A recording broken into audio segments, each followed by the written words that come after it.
Chères auditrices, chers auditeurs, en 2024, nous fêtons les 20 ans de la méthode Zentangle.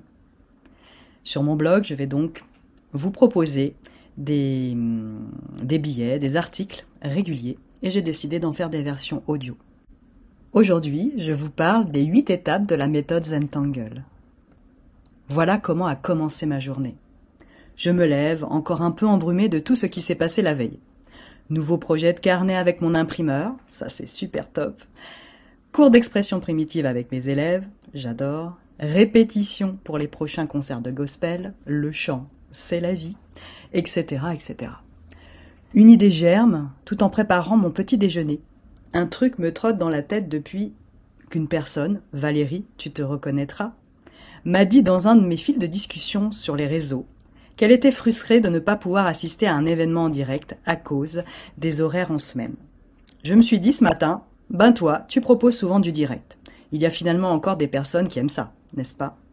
Et aussi le week-end. Voilà, tu réponds aux besoins de ces personnes. Alors qu'est-ce que je peux leur proposer?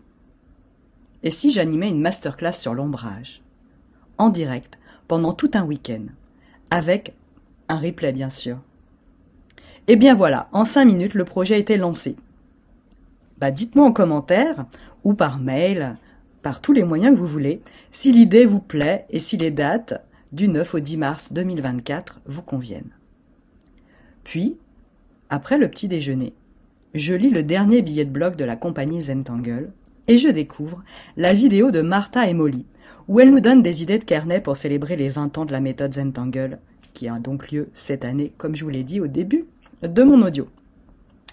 Un moment de détente et de stimulation créative en perspective. Et en plus, cela me fait pratiquer mon anglais.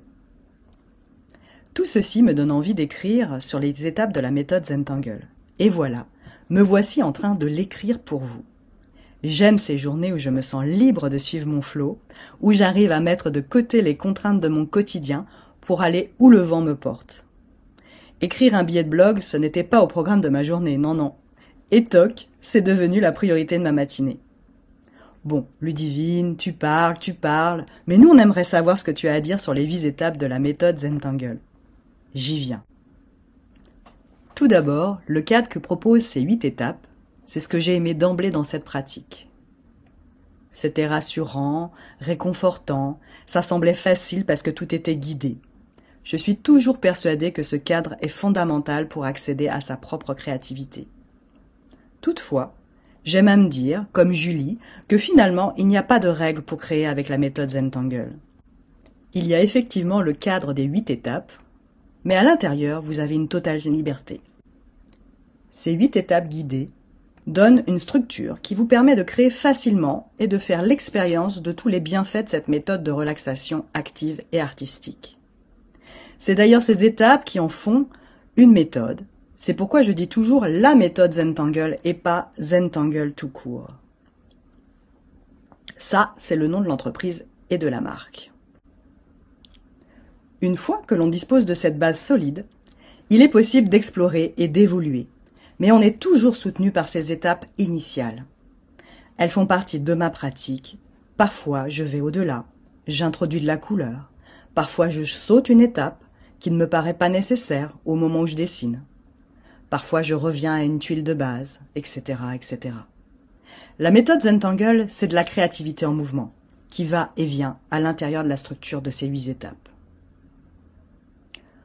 Pour que mes propos soient plus concrets, je vous propose de regarder la vidéo que Zentangle a publiée, je vous mettrai le lien en dessous, où Julie Wieland nous montre les étapes de la méthode. Et si vous voulez suivre un cours en français, vous trouverez ci-dessous une partie de mon offre dédiée aux débutants. Un livre numérique avec tous les contenus nécessaires pour débuter, les étapes de la méthode, des tangles et des conseils, du matériel. Voilà, allez voir dans ma boutique si cela vous intéresse. Et également un cours de découverte de la méthode Zentangle sur ma plateforme de cours en ligne. La première des étapes de la méthode Zentangle, c'est la gratitude. Aujourd'hui, je suis pleine de gratitude pour Rick et Maria, les fondateurs de la méthode Zentangle, pour toute l'équipe de la compagnie Zentangle qui travaille sans relâche pour nous émerveiller et pour tout ce que cette pratique a changé dans ma vie. L'année dernière, j'enregistrais une interview qui vient d'être publiée par Éric Simon dans son podcast « La pensée visuelle en ébullition ». Je ne l'ai pas encore écoutée, j'espère que mes propos tiennent la route car c'est sans filet. J'ai répondu aux questions en direct, j'ai osé et c'est ce qui compte pour moi. Je vous mets le lien aussi en dessous. Osez créer, osez vous exprimer, c'est tout ce que je vous souhaite pour cette année, pour ce mois, pour cette semaine. Voyez grand, l'année, la vie entière. Chaleureusement, Ludivine.